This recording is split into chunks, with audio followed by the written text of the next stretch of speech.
Hello guys, welcome to my tutorial video. So for today, I'll be teaching you how to solve multiplication and division of radical expressions. So let's start with multiplication of radicals. Number 1. What is the product of square root of 5 times square root of 5? So the first step is to check the index, the two index if the index is the same. If the index is the same, proceed. So the second step is to multiply the two radicals, which is 5. So 5 times 5 is 25. And copy the radical sign. The next step is to simplify. So the answer will be 5. Number 2. Square root of 8 times square root of 6. So same step. First is to check the index if the same. If the index are the same, proceed to the next step, which is multiply the two radicals. 8 times 6. The answer is square root of 48.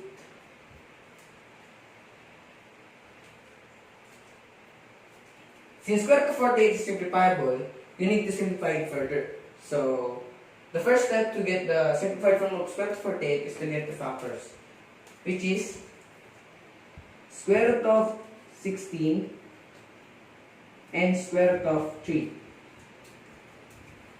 Since square root of 16 is simplifiable, the answer will be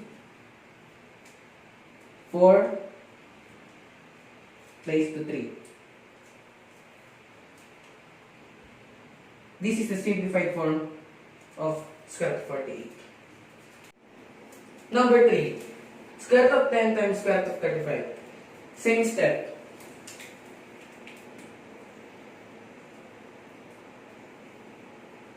Square root of 10 times square root of 35. First, check the index if the index are the same. If the index are the same, proceed to the next step, which is getting the product of the two. 10 times 35 is 350. So the answer is square root of 350. The answer is still simplifiable. There are a couple ways to get simplified form, like getting the product of the two radical, which is 10 is square root of 5 square root of 2. 35 is square root of 5 square root of 7. After you get the two factors, multiply the radicals. 5 times 5 is square root of 25. 2 times 7 is square root of 14. After you get the product of the radicals, you simplify it. The simplified form of 25 is 5. Since 14 is not simplifiable, you just copy it.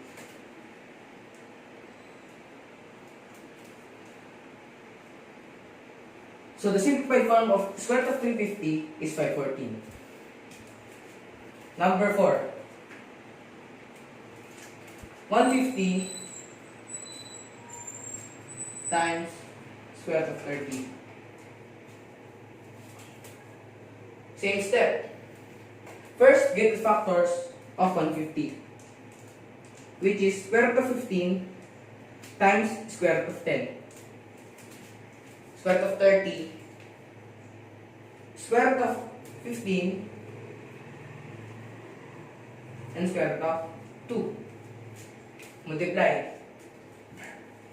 15 times 15 is equals to square root of 225. 10 times 2 square root of 20. Simplify. The square root of 225 is 15. 20 is still simplifiable. So bring down 20. What are the factors of 20?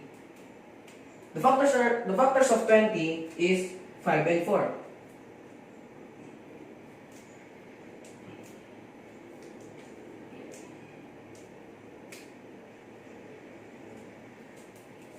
Since 4 is simplifiable, you transpose it outside.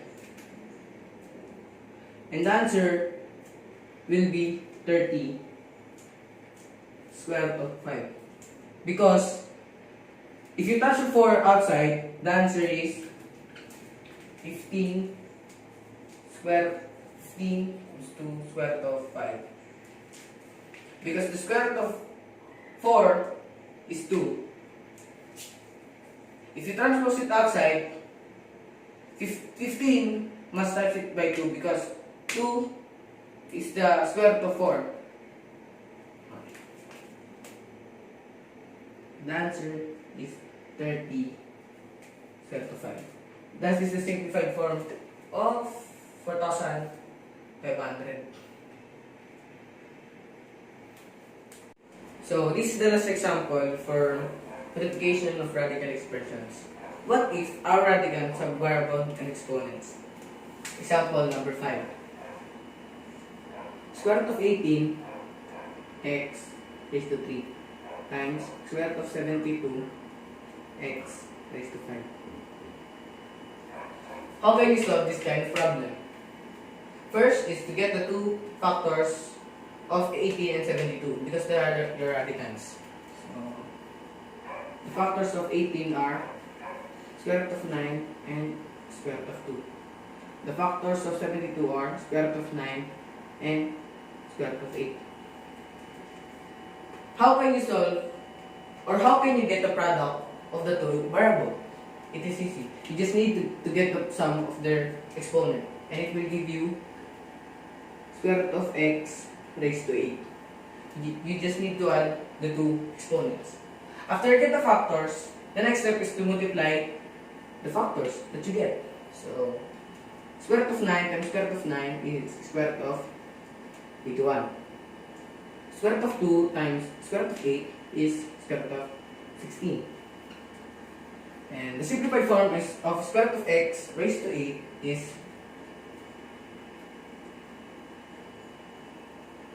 x raised to 4 or x to 4 because you cancel the square root with 8. So simplify the product that you get into factors. So the simplified form of square root of 81 is 9. The simplified form of square root of 16 is 4. And bring down 4.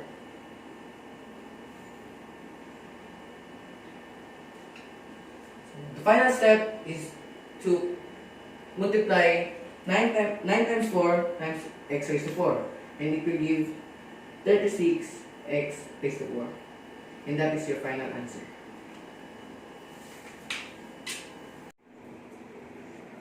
After dealing with multiplication of radical expressions, let's proceed to division of radical expressions. The first rule of division of radical expression is we cannot have a radical sign to be a near denominator. Example number 1. Square root of 6 over square root of 3. To remove the radical sign, you need to multiply it by itself. And it is square root of 3 over square root of 3. Square root of 3 times square root of 3 is square root of 9. Square root of 6 times square root of 3, square root of 18. Since 9 is simplifiable, it will give you 3. And the simplified form of 18 is 3 square root of 2. Since 3 is divisible by 3, the answer is equals to square root of 2. And that is the answer for number 1. Number 2. Square root of 2 over square root of 6. Same steps. We need to remove the radical sign to the denominator. So, we need to multiply it by square root of 6. Square root of 6 times square root of 6 will give you square root of 36. Square root of 2 times square root of 6 will give you square root of 12. Since 36 is simplifiable, we give you 6.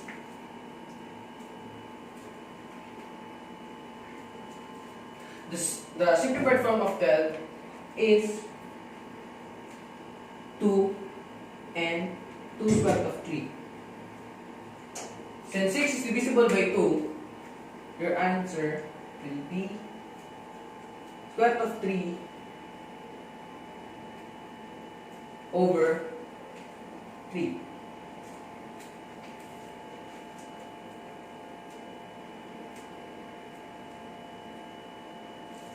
That is the answer for number 2. Number 3. Square root of 5 over square root of 8. Same step. Remove the radical sign. So, copy the denominator and multiply it. Square root of 8 times square root of 8 will give you square root of 64. Square root of 5 times square root of 8 will give you square root of 40. Since 64 is simplifiable, it will give you 8. The simplified form of 40 is 2 square root of 10. Since 8 is divisible by 2, the answer will be square root of 10 over 4.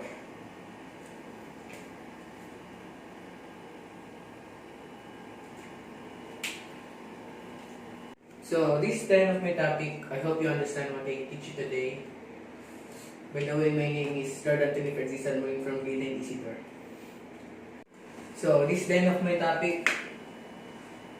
I hope you understand what I teach you today. By the way, my name is Lord Anthony Salmorin, ang pinakagwapo ng grade 9 St. Isidore.